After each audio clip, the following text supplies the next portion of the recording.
राष्ट्रवादीमध्ये अंतर्गत संघर्ष उफाळून आलाय। यासाठी यावेळी कारण ठरलंय ते प्रशांत किशोर यांची राष्ट्रवादीचे राजकीय रणनीतिकार म्हणून नियुक्ती झाल्याची चर्चा सुरू झाली आहे। प्रशांत किशोर यांच्या नियुक्तीला तटकरेंनी विरोध केलाय। त्यांच्या पाठोपाठ आता भुजबळांनी सुद्धा किशोर यांच्या विरोधात भूमिका घेतली आहे। राजकीय रणनीतिकार प्रशांत किशोर यांच्यावरून राष्ट्रवादीमध्ये रणकंदन सध्या सुरू असल्याचं पाहायला मिळतंय।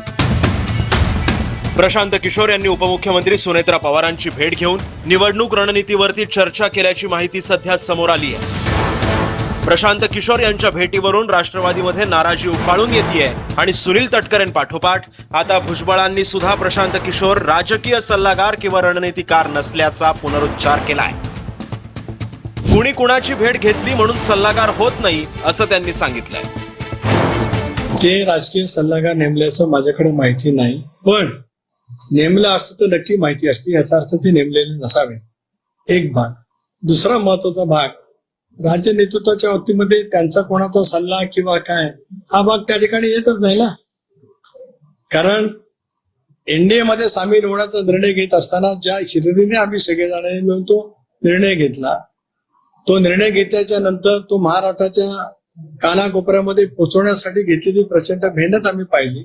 त्याच्यातून यश प्राप्त त्या ठिकाणी केलं। त्याच्यामुळे कुठे पक्षांतर्गत काय दोन मतप्रवाह वगैरे वगैरे सगळं गैरवाजवी आहे। त्याच्यामध्ये काही वेगळा अर्थ असण्याचं काही कारणच नाही। आम्हाला भेटतात ते कधी त्याचा अर्थ ते राजकीय सल्लागार म्हणून त्यांची नियुक्ती झाली असं मला काही वाटत नाही। नवीन आमचे उपमुख्यमंत्री आहेत, त्यांना येऊन ते भेटले आणि चर्चा केली तर काय वावं आहे असं मला काही वाटत। प्रफुल्ल पटेल आणि तटकरे तुम्हाला सगळ्यांना माहिती आहे की दिल्लीमध्ये अधिवेशन सुरू आहे, देवगिरीवर किंवा इतर ठिकाणी ते कदाचित जाऊ शकले नसते। माझ्या माहितीप्रमाणे मागच्या आठवड्यामध्ये ते होते, ते भेटलेले पण आहे, चर्चा पण झालेली आहे आणि फोनवर सुद्धा चर्चा होते एखाद्या गोष्टीची। त्याच्यामुळे ते एवढं सिरियस घेण्याचं काही कारण असं वाटतं। दुसरीकडे विरोधी पक्षातील नेतेही प्रशांत किशोर यांच्याबाबत फार काही चांगलं बोलताना दिसत नाहीये।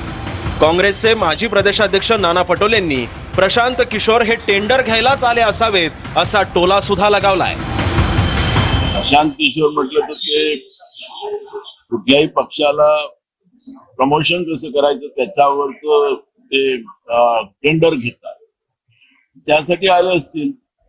आणि प्रफुल्ल पटेल असतील या सनी तटकरे असतील, सुनीत्रा पवार वहिनी साहेब असतील, आता तो पक्षाचा वाद आहे, त्याच्यामुळे काँग्रेसला त्यांच्या अंतर्गत पक्षाच्या वादात पडावं असं कुठले कारण नाही।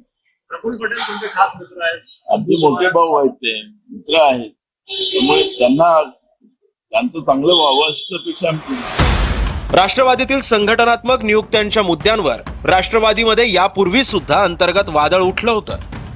आता प्रशांत किशोर यांच्या निमित्तानं मतभेद चव्हाट्यावर आले।